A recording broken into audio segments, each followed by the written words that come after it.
Assalamualaikum warahmatullahi wabarakatuh. Salam sehat, salam sejahtera bagi kita semua. Senang sekali Sobat Unsud kembali kita bertemu di acara Podcast Unsud yang temanya kali ini adalah seputar penerimaan mahasiswa baru. Teman-teman yang hebat, luar biasa dan membanggakan, karena tema kita adalah tentang penerimaan mahasiswa baru, maka tamu kita juga spesial. Ya, tamu kita hari ini adalah Ibu Krisnumaya Wulandari yang biasa disapa Bu Maya. Beliau adalah Kepala Biro Administrasi dan Kemahasiswaan Universitas Jenderal Sudirman. Sehat Ibu? Alhamdulillah. Aduh, senang sekali ya Bu bisa ini. Tapi mungkin boleh nyapa dulu Bu? Iya, selamat pagi semuanya. Salam sehat, salam bahagia. Tetap semangat di 2023. Oke. Itu penting ya Bu ya kalau harus bahagia, semangat ya Bu ya. Kenapa sih Bu pentingnya gitu Bu buat anak-anak yang calon mahasiswa baru itu untuk semangat gitu Bu? Ya, harus semangat kan. Pertama yang kelas 12 atau yang lulusan tahun 2022-2021 yang ingin kuliah. Nah, ini kesempatannya untuk semangat mencari informasi sebanyak-banyaknya ke sumber resmi yang memang infonya valid Mas Wisnu. Oke. Nah, jadi menarik nih Bu. Kalau biasa ya Bu, tiap tahun tuh pasti ada penerimaan mahasiswa baru.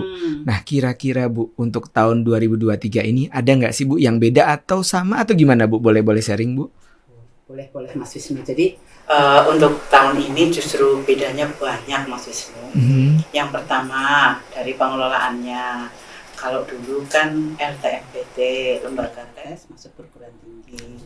Kalau tahun ini pengelolanya adalah BP3, suatu unit satker di kementerian kita. Itu yang pertama.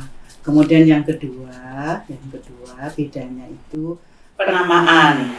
Kalau dulu istilahnya seleksi nasional masuk perguruan tinggi negeri. Nah sekarang istilahnya adalah seleksi nasional berbasis prestasi, SNBP. Sebentar Bu, banyak banget ya Ibu ya. Kemarin namanya LTMPT, ya. Sekarang jadi BP3 itu ya Bu ya. Terus tes jenis seleksinya juga beda nama ya Bu ya. Dulu SNMPTN, terus sekarang SNBP seperti itu ya Bu ya. Seleksi Nasional Basis Prestasi. Nah itu seperti apa sih Bu SNBP itu Bu? Kayaknya saya lanjut perbedaannya dulu deh. Oh iya benar-benar Bu. Cuman itu perbedaannya banyak, nanti baru kita kupas. Iya Bu, benar Bu. Nanti kalau kelupaan bahaya ya Bu. Bahaya ini. Yang kedua SNBT. Sekarang seleksi nasional berbasis tes atau UTBK ya kita. UTBK ya Bu ya. Oke. Kalau dulu SBMPTN. Perbedaan yang ke 4. Perbedaan yang keempat, kalau dulu yang ikut seleksi hanya 119 perguruan tinggi non politeknik. Nah, kalau yang sekarang politeknik ikut, jadi jumlah pesertanya kurang lebih 119 perguruan tinggi termasuk politeknik negeri di seluruh Indonesia. Terus kelima, oke. Kayaknya ini bisa untung nggak jadi soal ujian ya Bu. Kalau soal ujian hafalannya di ini semua Bu. Oke Bu, kelima, pilihannya. Kalau dulu yang ditawarkan hanya program S1 ya. Nah sekarang dengan politeknik masuk, program diploma 3 ditawarkan, program diploma 4 juga ditawarkan. Baik Bu, berarti ada 5 ya Bu. Jangan kebanyakan, kalau lewat dari 5 nanti hafalannya nggak ini. Yang pertama, kalau dulu penyelenggaranya namanya LTMPT, sekarang menjadi BP3 ya Bu. Itu. Yang kedua, yang dulu namanya SNMPTN, sekarang menjadi SNBP, Seleksi Nasional Berbasis Prestasi. Ketiga, yang dulu namanya SBMPTN, sekarang menjadi SNBT ya Bu, Seleksi Nasional Berbasis Tes.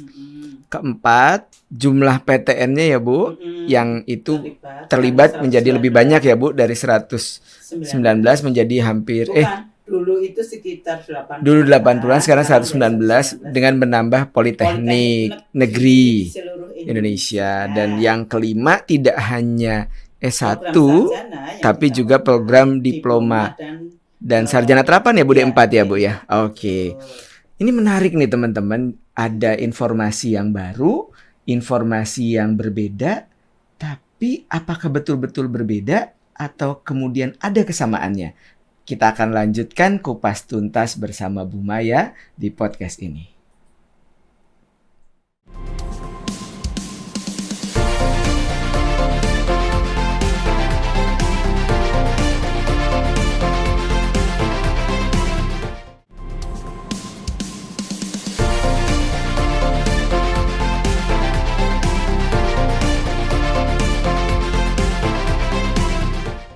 Baik Bu, tadi kan ada 5 ya Bu ya yang jadi berbeda, yang pengelolaannya atau jenis istilahnya. Nah, pesertanya dan segala macam Bu. Mungkin kita bisa kupas satu persatu ya Bu ya.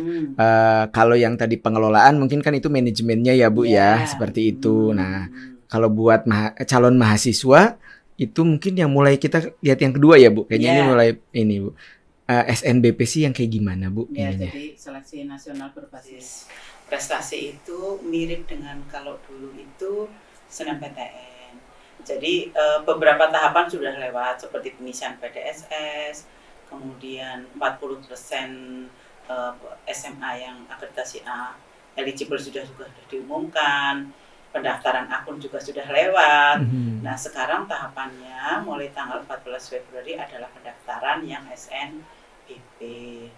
Nah, yang pendaftaran SNBP ini kan seperti biasa, nanti adalah harus mengunggah nilai rapor dari semester 1 sampai dengan 5, atau kalau SMK yang 4 tahun berarti semester 1 sampai dengan 7. Kemudian selain itu untuk prodi-prodi tertentu yang memang membutuhkan ada portofolio juga harus diunggah. Nah, catatan tentang portofolio ini mohon Bapak Ibu Bapak Ibu pembimbingnya di sekolah saat mereka membuat video portofolio itu untuk dikawal. Jadi saat membuat portofolio itu benar-benar bisa menunjukkan aktivitas kepintaran siswa tersebut. Contoh berenang, harus kita pastikan bahwa yang berenang itu ya yang akan mendaftar.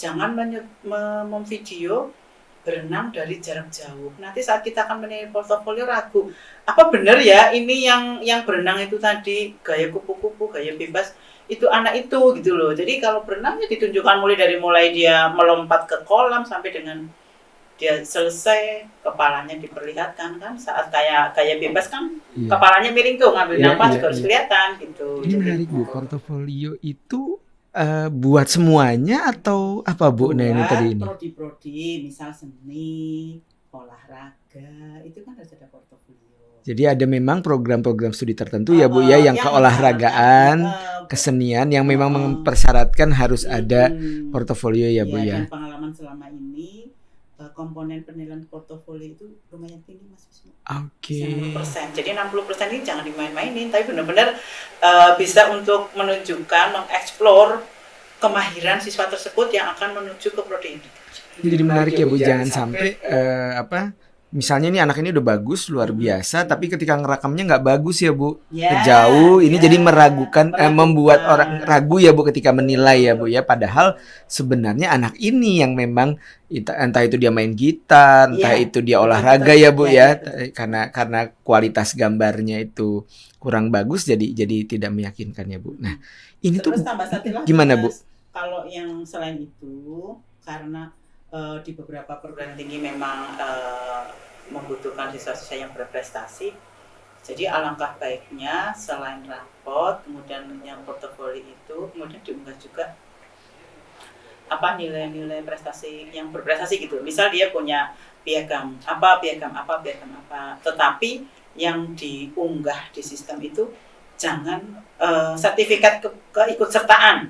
Ini tidak ada poinnya, tetapi yang diunggah itu manakala dia memang sudah menjuarai suatu kompetisi ya. Misal kalau di Unsud itu selama ini yang kita dapat poin tambahan itu minimal juara 3 tingkat kabupaten. Apapun itu, bisa olahraga, bisa seni, bisa agama. Bahkan kalau untuk vokal itu bisa pop, dangdut, keroncong, sampai dengan sirus. Wow, jadi keikutsertaan siswa pada saat berkegiatan ya Bu, punya prestasi itu difasilitasi Bu ya. Iya. Prestasi-prestasinya hanya, nah ini menarik juga nih teman-teman, kalau kita misalnya menyampaikan atau mengunggah data prestasi bukan, tadi Bu Maya menyampaikan, bukan partisipasinya, bukan sebagai peserta, tetapi sudah menjadi juara minimal di tingkat kota madya, tingkat kota atau kabupaten ya Bu ya. Oke, juara 3-nya ya Bu ya. Nah, ini yang boleh ikut SNBP ini tadi Ibu kan di awal buat yang teman-teman buat angkatan sekarang ini semua angkatan nggak Bu apa yang buat? Oh enggak gitu Bu. Kalau SNBP karena basisnya adalah rapot ya. Kemudian dari mulai pengisian PDSS berarti hanya untuk siswa yang sekarang posisi kelas 12 angkatan 2023 yang akan lulus tahun ini ya Bu ya untuk SNBP. Jadi SNBP itu berdasarkan nilai prestasi, baik itu di rapot maupun juga prestasi lain ya Bu ya. Kalau punya Yang prestasi lain yang akan menambah poin. Kemudian untuk program-program studi olahraga, mensyaratkan portofolio untuk wajib mengunggah seperti itu ya Bu ya. Nah, kalau kemudian nah biasanya nih Bu, banyak juga yang bertanya, kalau SNBP tadi ya Bu yang dulu namanya dikenal dengan SNMPTN ya Bu, karena ini kan juga yang ngikutin ini juga orang tua yang kemudian ini apa nih, jadi mungkin padanannya ya Bu SNMPTN di tahun lalu.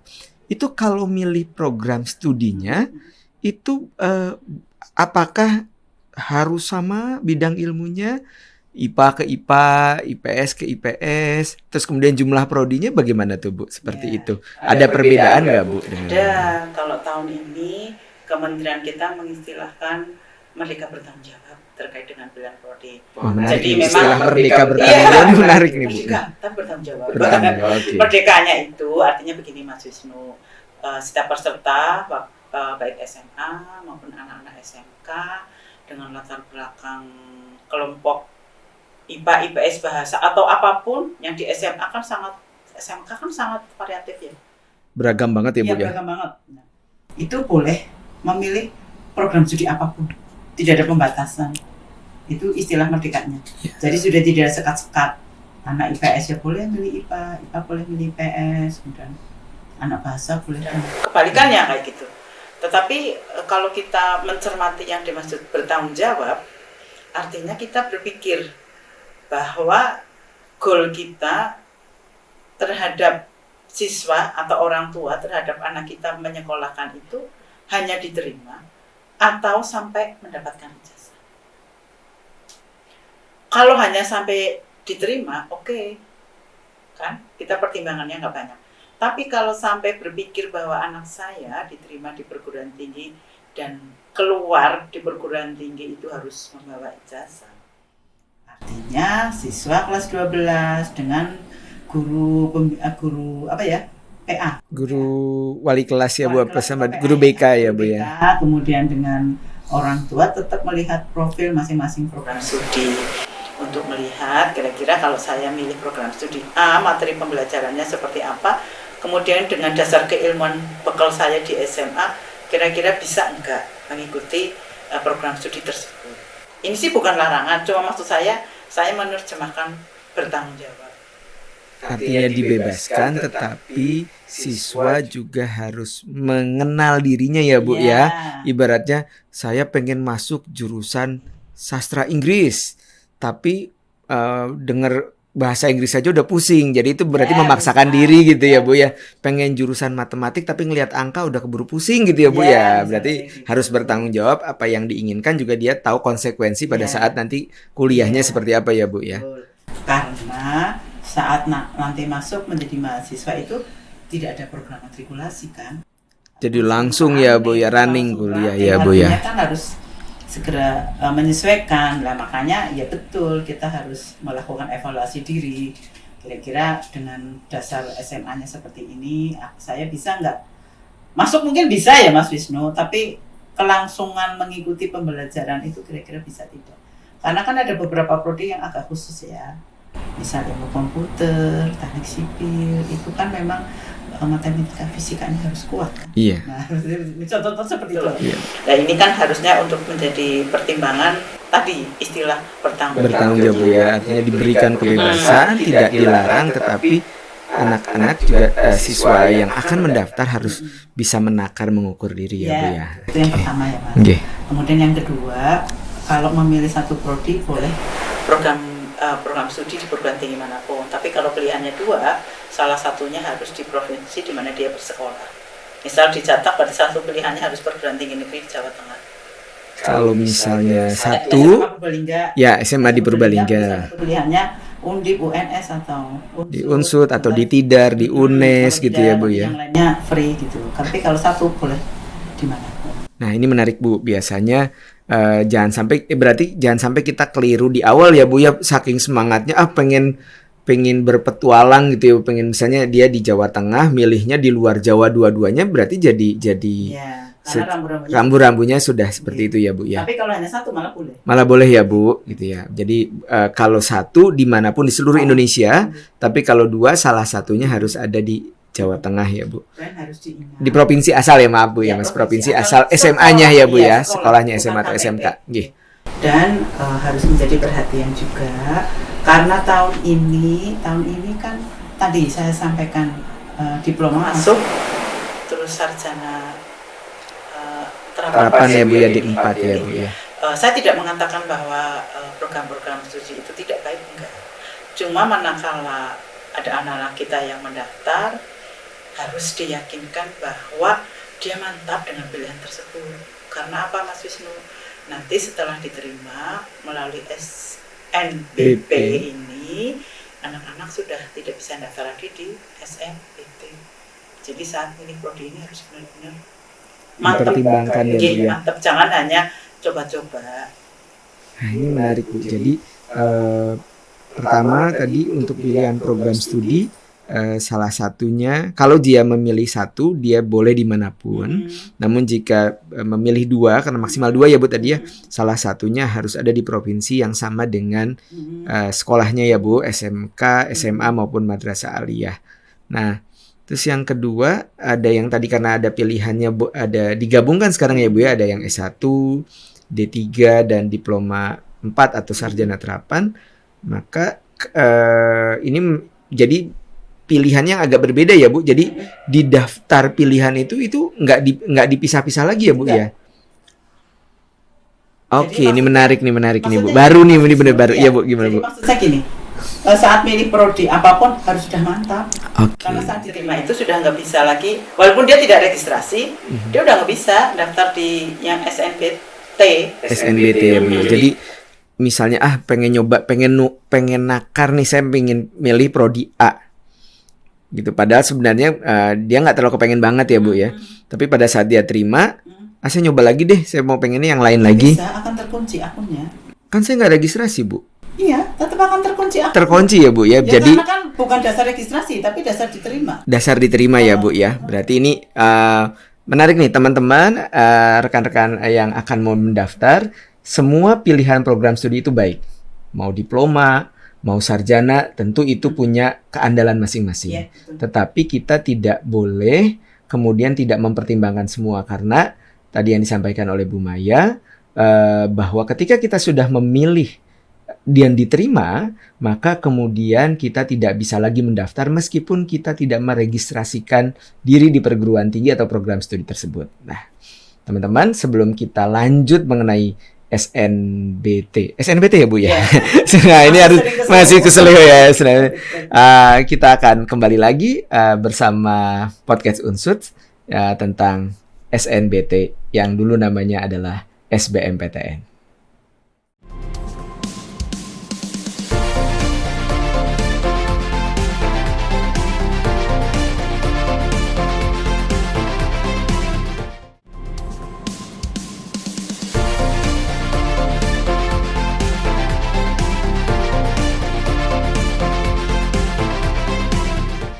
Baik Bu, tadi kita sudah ngobrol tentang SNBP yang prosesnya saat ini sudah berjalan ya Bu. Nah, ini juga menarik Bu, dari pengalaman tahun-tahun yang lalu, ketika SNBP dulu namanya SNMPTN ya Bu ya, sudah baru dimulai, itu sudah nanya juga Bu tentang SBMPTN yang sekarang tadi Ibu bilang SNBT ya Bu ya, tertulis. Nah, apa bedanya Bu SNBT kali ini?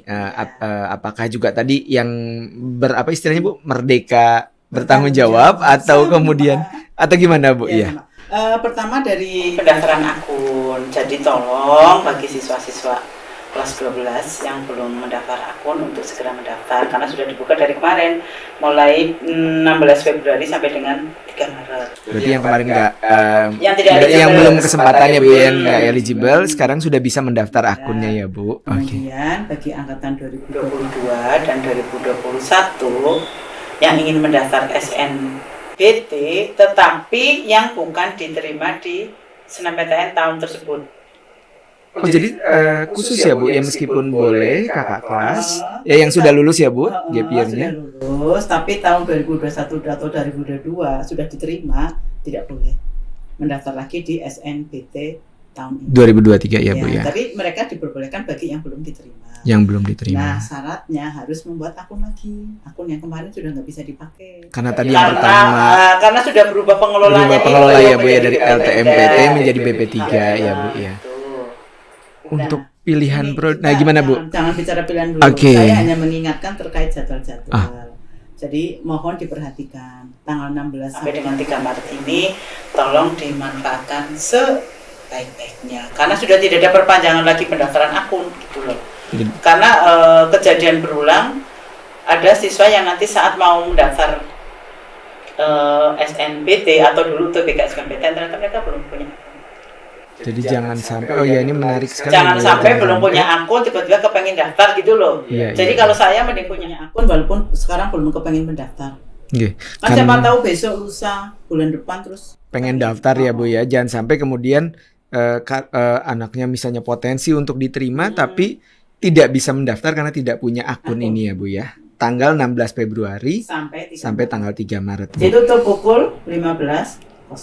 Nah, ini nih penting nih teman-teman. Ini jam jadi, sakti. Iya. 15.00. Oke. Jadi jangan lupa bahwa tahap pertama dari SNBT adalah pastikan memiliki akun. Jadi kalau yang belum punya akun tanggal 16 Februari sampai tanggal ini ya Bu ya, tanggal 3 Maret. Ini adalah waktu untuk melakukan registrasi akun dan kemudian batas akhirnya itu adalah pukul 15.00 waktu Indonesia Barat ya Bu ya. Bukan 23.59 atau 20 jam 24.00 ya Bu ya. Nah, ini benar nih Bu. Jangan sampai kemudian di ujung-ujung terus kemudian tanggal 3 Maret santai nanti jam 12 malam ya Bu. Ternyata jam 3 sore ya. Ini penting. Oke Bu. Ya. Nanti daftar juga Bu. Setelah registrasi akun tuh udah otomatis bisa langsung ikut UTBK atau? Ya, enggak, tetap harus daftar. 23 Maret sampai 14 April. Ada biayanya 200.000. Nah, berarti tahap pertama adalah registrasi akun, barulah akunnya untuk mendaftar di tanggal 23 SNBT itu ya Bu ya. 14 April. Kemudian ini dikenakan biaya. Kalau tadi yang SNBP kan tidak ada biaya. Disubsidi ya Bu. SNBP ada biaya. Nah, terkait pilihan prodi masih sama tadi, merdeka bertanggung jawab.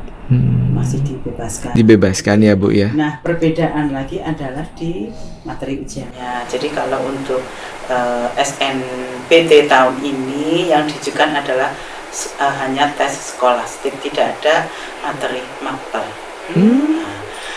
Terkait tes skolastik ini waktunya 3 jam 15 menit. Wow.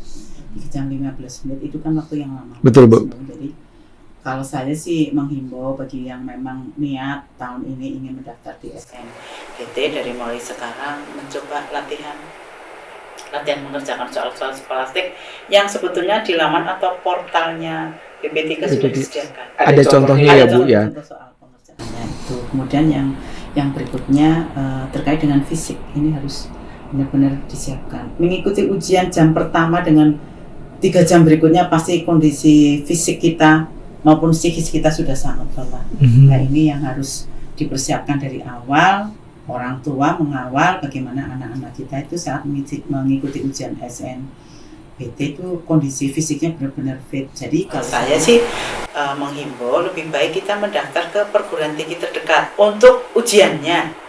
Walaupun nanti pilihannya tadi kan boleh, kalau pilihannya 2, 1 boleh di luar provinsi, 1 di satu provinsi kayak gitu loh.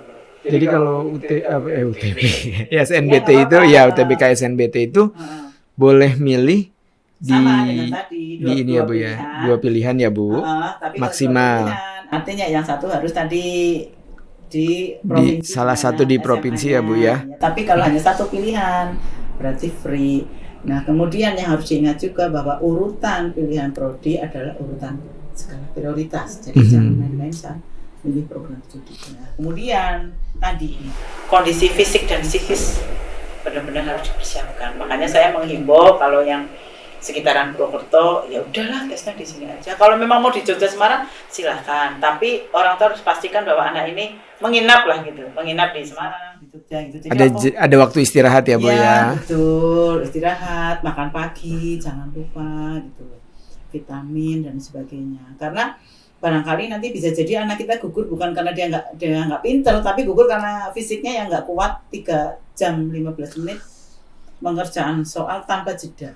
Berarti ini misalnya ya Bu ya, saya orang Purwokerto, tapi mohon maaf nggak milih unsut nih Bu. Boleh ujian di Purwokerto ya Bu ya. Jadi tadi artinya ujiannya yang terdekat di kotanya. Misalnya saya tinggalnya di Semarang, tapi saya nggak milih Undip, nggak milih UNES, nggak milih Polines gitu ya Bu ya. Milihnya di luar. Misalnya ITB sama UNS. Iya. Gitu kan, boleh, nggak apa-apa. Jadi tempat ujian itu bukan berarti harus ujian memilih program studi atau perguruan tinggi di situ ya Bu ya. Seperti itu. Nah, berarti itu yang kemudian menjadi penting termasuk tes tadi ya Bu ya. Tesnya tidak tes mata pelajaran ya Bu ya.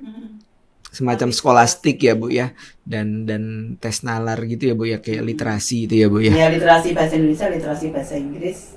Kemudian ada seperti psikotes ya. Oke. Nah itu Bu, terkait dengan tesnya itu boleh nggak sih Bu, misalnya ada kesempatan berapa kali gitu Bu, atau 1 kali kan? 1 kali ya Bu ya. Oleh karena itu tadi Mas Wisnu, karena 1 kali ini kita harus memprepare sebaik mungkin, bukan hanya siswa tapi orang tuanya juga harus ikut mengawasi terutama terkait kondisi anak. Karena begini Mas Wisnu, di peraturan menteri terbaru tahun 2002 tentang Permenasya baru ini kan dimungkinkan bahwa yang mandiri pun menggunakan nilai ini UTBK-nya SNBT ya Bu ya. Nah, kelihatannya sih sebagian besar akan menggunakan model itu. Jadi amat sangat rugi kalau kita tidak bisa mendaftar atau mengikuti ujian yang SNBT. Jadi ini kan ada 2 sebetulnya, ada 2. Kalau ikut ini berarti kita ada beberapa kesempatan di belakangnya yang bisa kita dapetin. Karena tidak semua perguruan tinggi menyelenggarakan seleksinya dengan tes, tapi ada beberapa yang menggunakan nilai UTBK SNBT.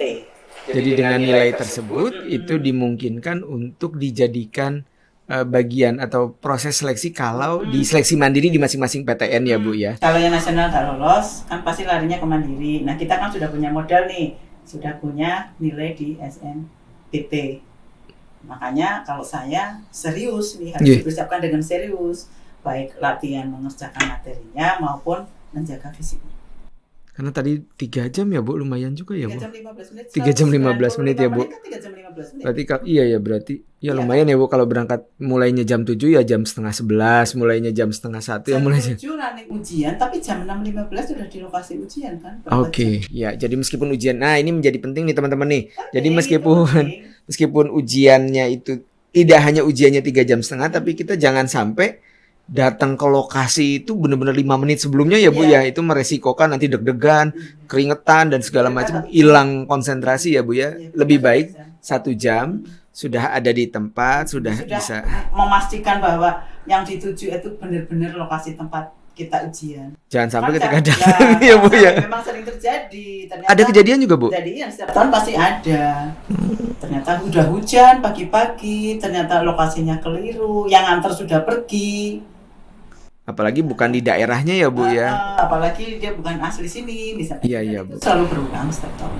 Jadi kita bisa memastikan di SNBT ini memang tidak hanya mempersiapkan secara akademik ya Bu ya materi ujiannya, tetapi juga hal-hal yang sifatnya teknis ya Bu, seperti memastikan bahwa harus dia tahu dulu lokasinya, kalau Jarak bisa dari rumah jarak dari sama rumah atau lokasi tempat nginep ujian. atau ke lokasi Iya. ujian. Pertimbangkan nginep atau mau ngelaju ya, Iya, Bu. istilahnya orang Jawa gitu, itu harus menjadi bagian-bagian pertimbangan gitu. Oke, Bu.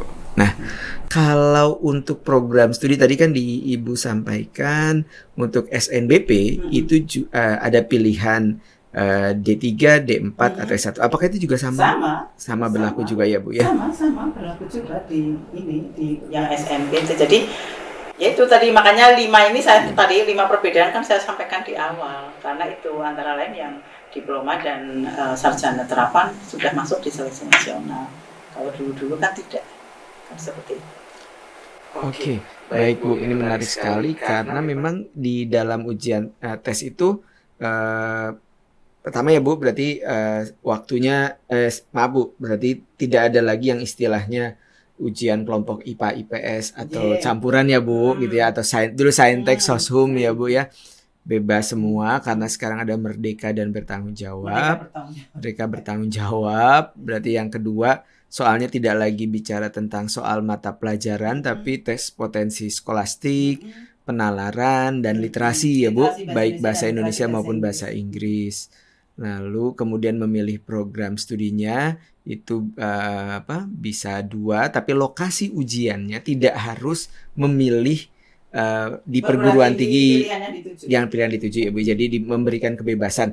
Justru malah sebaiknya ujian di tempat terdekat supaya bisa menghindari hal-hal yang tadi Ibu bilang ya, kecapean dan segala macam, karena ternyata nilai ini juga bisa digunakan untuk kemungkinan besar mandiri ya Bu ya. Di banyak perguruan tinggi artinya tentu nggak kepengen juga sih Bu ya, pengennya kan langsung diterima ya Bu. Tapi seandainya enggak, dengan nilai tersebut bisa digunakan untuk tes mandiri ya Bu. Terus kemudian ada biayanya juga yang kemudian dikenakan untuk peserta.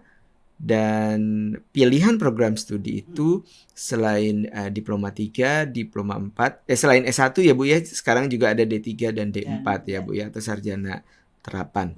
Nah, terkait dengan ini Bu, kalau untuk kemudian di pelaksanaan UTBK itu kan anak-anak mungkin bisa jadi ada yang belum dapat ijazah ya Bu ya. Nah itu gimana Bu? Harus membawa surat keterangan dari sekolah. Nah, surat keterangan dari sekolah ini wajib ada pas foto dan tanda tangan sama stempel basah dari sekolah. Ini jangan sampai terlewat. Oke, ini menjadi penting banget ya teman-teman.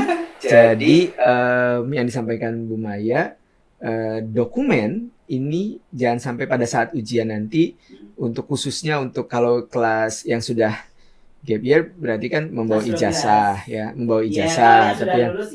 tapi untuk yang kelas 12 itu ujiannya Mei ya. Baik. Berarti untuk yang belum dapat ini ya Bu, belum dapat ijazah, agar membawa surat keterangan kelas 12 yang ada pas foto dan tanda tangan cap basah.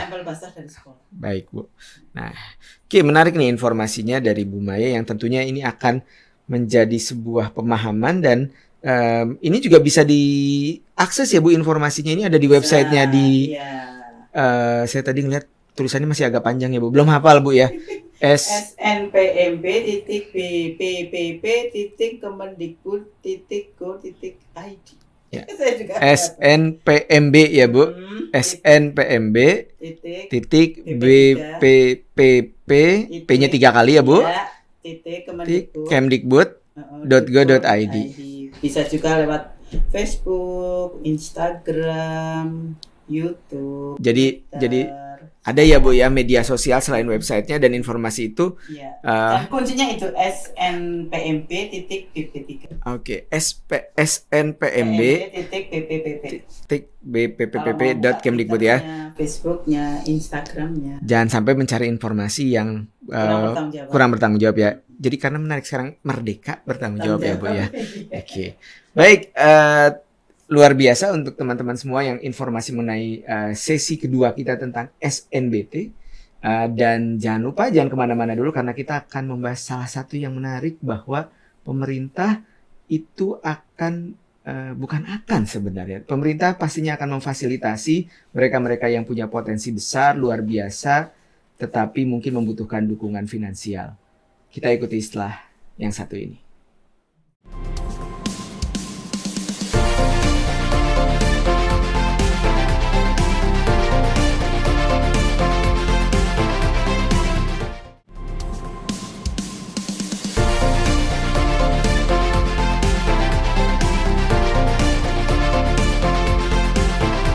Oke, kembali lagi kita membahas tentang seputar penerimaan mahasiswa baru yang kali ini di sesi yang bisa dikatakan sesi ketiga atau sesi terakhir di perjumpaan kita podcast hari ini adalah tentang KIP kuliah, yakni sebuah kebijakan pemerintah mengenai dukungan kepada adik-adik mahasiswa atau calon mahasiswa yang pintar, yang cerdas, namun membutuhkan dukungan finansial tersendiri. Bu Maya, Bu, KIP kuliah itu seperti apa sih Bu? Kayak beasiswa biasa atau beasiswa yang kira-kira buat selama bisa studi nih Bu? Atau gimana Bu? Ya enggak lah Mas, jadi KIP kuliah ini memang diperuntukkan, dulu kan awalnya bidik misi. Ya, bidik misi ya Bu zaman ini. Beasiswa pendidikan untuk siswa miskin berprestasi. Bidik misi kan singkatnya. Kemudian dalam perkembangannya berubah menjadi KIP kuliah. Kurang lebih gambarannya seperti itu. Di mana ada pembatasan maksimal pendidikan orang tua apa, maksimal pendapatan orang tua berapa, kemudian kalau sudah dibagi tanggungan menjadi ketemu berapa. Nah, beasiswa KIP kuliah ini nanti akan diberikan selama 4 tahun yang S1. Kemudian kalau yang D3 3 tahun, ditambah ada biaya bulanan, kemudian biaya pendidikan untuk kuliahnya. Nah, yang menjadi masalah banyak yang merasa sudah mempunyai kartu KIP sekolah apa ya. Nah, kalau untuk mendaftar di perguruan tinggi, mereka wajib untuk registrasi ulang di KIP kuliah. Jadi lamannya adalah kipkuliah.kemendikbud.go.id. Nah, ini register dulu, kemudian sampai di-approve, sampai mendapat kepastian bahwa dia sudah lolos menjadi peserta KIP kuliah, baru nanti mendaftar di tadi kalau SNBP. yang 40% eligible daftar di SNBP. Kalau SNBP tidak diterima, nanti daftar di SNBT. Jadi jangan kebalik loh. Jangan udah keterima dulu baru ini ya Bu. Karena kalau sudah keterima baru menyodorkan status di kita kan umum. Reguler ya Bu ya, artinya umum, dianggap mampu untuk membayar uang kuliah sesuai dengan pernyataan dia ya Bu ya. Padahal sebenarnya anak ini punya hak untuk mendapatkan bantuan tadi ya Bu ya dalam KIP kuliah. Jadi kalau yang punya KIP kuliah kan nanti saat daftar di SNBT juga nggak dikenakan biaya. Oh gitu kan, Bu ya. kan Jadi begitu ngisi borang kan nama ini kemudian pembiayaan gitu kan. Kalau kita begitu klik KIP kuliah ya sudah tidak ada wajiban untuk membayar 200.000. Jadi sudah dari mulai mendaftar sudah didanai oleh pemerintah. Wow, luar biasa ya Bu. Jadi Mas. Jadi anak-anak yang sekarang ini anak SMA yang duduk kelas 12 dan sudah mempunyai KIP dan sudah punya KIP yang sekolah ini ya Bu ya. Ini untuk register dulu. Jadi tidak otomatis ya Bu ya. Jadi harus mendaftar dulu. Kemudian setelah mendaftar sudah pasti ada, maka kemudian barulah dia mendaftar di SNBP dan SNBT seperti itu ya Bu ya. Supaya status dari awal sudah tertulis saat diterima di kami bahwa dia memang mempunyai KIP kuliah. Sehingga nanti akan dapat fasilitas mulai dari biaya daftar, kemudian registrasinya sudah langsung ditanggung. Biaya hidup Bu? Biaya hidup iya, tetapi yang jadi masalah kan untuk beberapa tahun terakhir ini jumlah yang lolos di SNBP dan SNBT daya tampungnya lebih besar dari yang daya tampung yang diberikan oleh Kemendikbud, beasiswanya loh, kuotanya. Iya Bu. Jadi walaupun sudah lolos bidik misi, nanti di kami tetap kita melakukan verifikasi ulang apakah benar-benar layak atau tidak. Kalau yang mulai online kan tidak ada verifikasi fisik, jadi kita tetap melakukan verifikasi akan fisik. Ada verifikasi. Apakah betul mahasiswa baru tersebut memang berhak mendapatkan KIP kuliah. Jadi masih ada satu tahap lagi untuk verifikasi. Ya, jadi berarti sudah diterima, kemudian verifikasi berarti sebenarnya bukan sesuatu yang dicemaskan ya Bu ya. Kalau memang mengisi datanya sudah memang dia berhak mendapatkan KIP kuliah ya lolos ya Bu. Kita menemukan hal-hal yang ternyata bertentangan dengan verifikasi, punya kendaraan motor, punya mobil. Karena itu Mas kami pun dibatasi kuotanya oleh kementerian Untuk untuk yang keep kuliah ya, Bu. Iya. Berarti kalau Contohnya kemarin tahun gimana lalu Bu? kita Gimana dapat Bu? yang lolos seleksi itu 1.100, tapi kita dapat kuota awal hanya 720. Terus kami masih kelebihan berapa itu? Kemudian kita hanya dapat tambahan lagi 150. Sementara di perguruan tinggi lain bahkan kelebihannya bisa mencapai 1.000 mahasiswa dan mereka kebingungan mencarikan solusi seperti apa.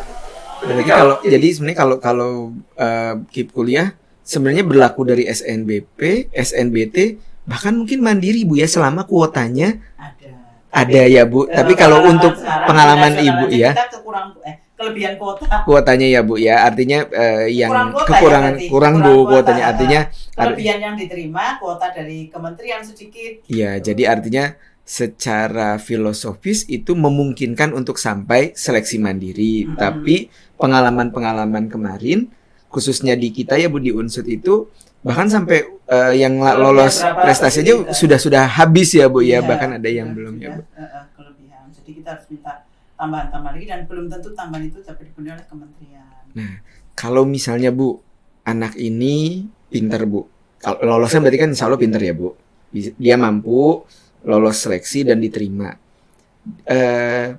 Sejujurnya dia bukan orang yang dari keluarga mampu Bu, tapi berdasarkan seleksi, ibaratnya udah lewat dari batas yang untuk bisa dipakai. Nah, di Unsur tuh ada beasiswa nggak sih Bu, yang untuk kemudian membantu, atau misalnya apakah nanti UKT-nya gitu Bu harus ditentukan, atau misalnya karena kondisi ini bisa ini ada nggak Bu?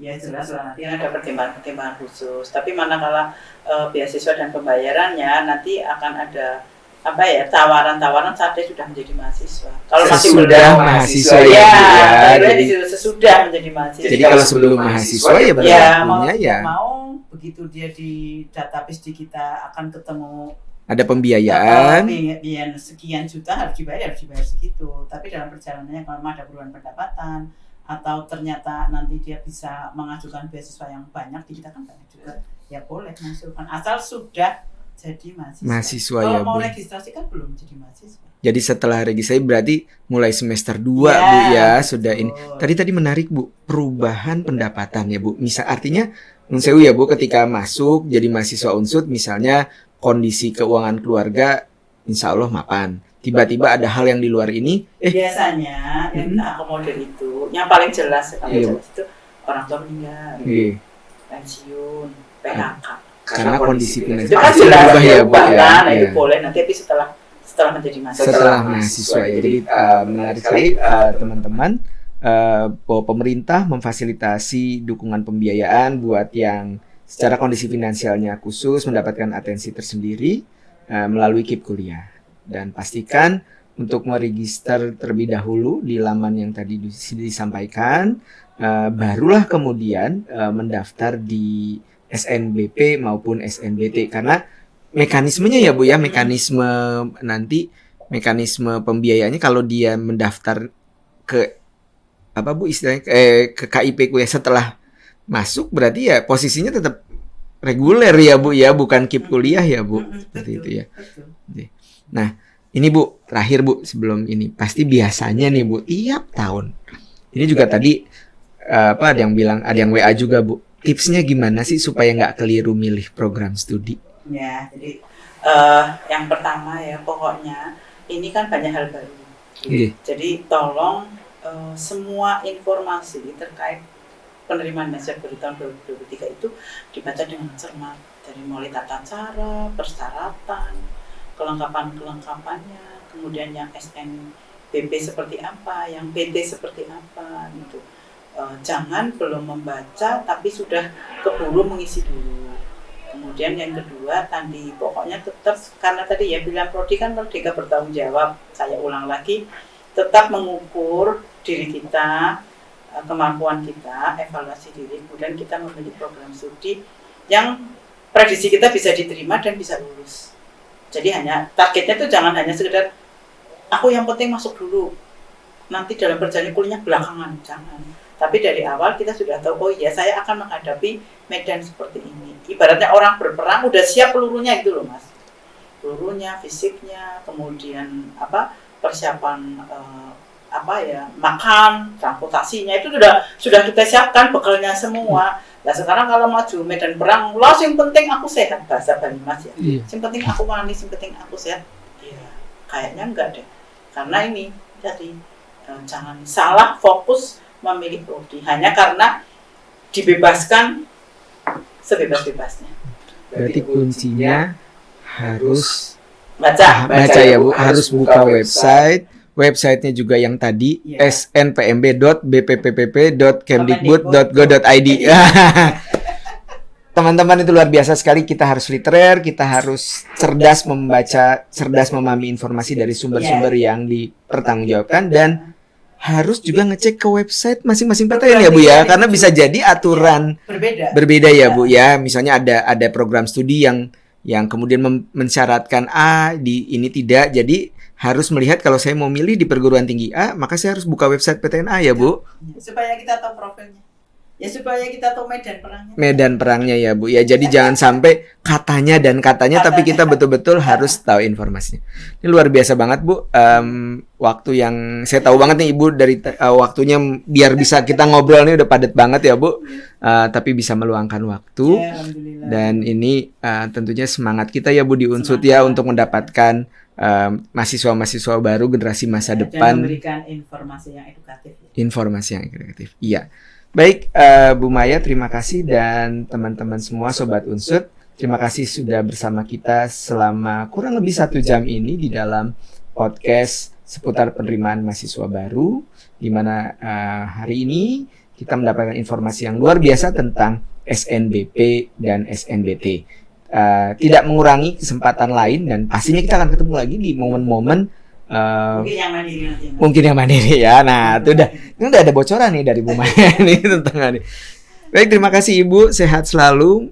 Mudah-mudahan informasi ini menjadi berkah dan manfaat buat kita semua. Amin. Terima kasih. Assalamualaikum warahmatullahi wabarakatuh.